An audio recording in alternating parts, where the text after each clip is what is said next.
je vais vous présenter aujourd'hui les feuilles de génoise à marque Jean du Courtieu. Nos feuilles 8 mm de 400 g s'intègrent au format pâtissier 60 par 40.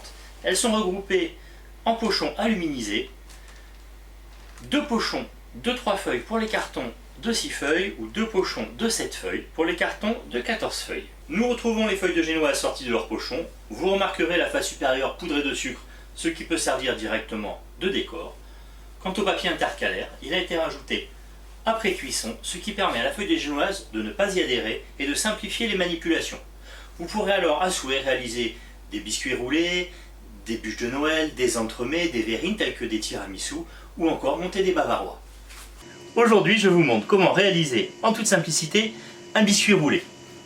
Pour commencer, décollez délicatement la génoise de son papier intercalaire, puis venez la repositionner. Ensuite, à environ 2 doigts du bord, venez marquer votre génoise. Il ne vous reste plus qu'à la garnir, aujourd'hui, d'une crème pâtissière délicatement parfumée à l'eau de fleur d'oranger. Une fois ma crème étalée, il ne me reste plus qu'à rouler mon biscuit. Pour cela, à l'aide du papier, je viens casser ma génoise à l'endroit où nous l'avions marqué. Puis en tenant simplement le papier intercalaire du bout des doigts, je viens rouler ma génoise sur elle-même, à l'intérieur du papier. Et voilà, mon biscuit roulé est terminé. Et maintenant, quelques astuces.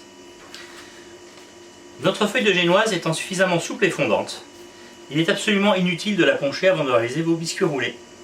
Pour réaliser encore plus facilement vos biscuits roulés, faites comme moi. Coupez vos feuilles de génoise en deux. Elles seront ainsi beaucoup plus faciles à manipuler. Si votre biscuit roulé devait ne pas être suffisamment serré, c'est très simple. Replacez-le à l'intérieur de son papier. Prenez une plaque et venez rectifier votre biscuit. Il retrouvera ainsi une forme parfaite.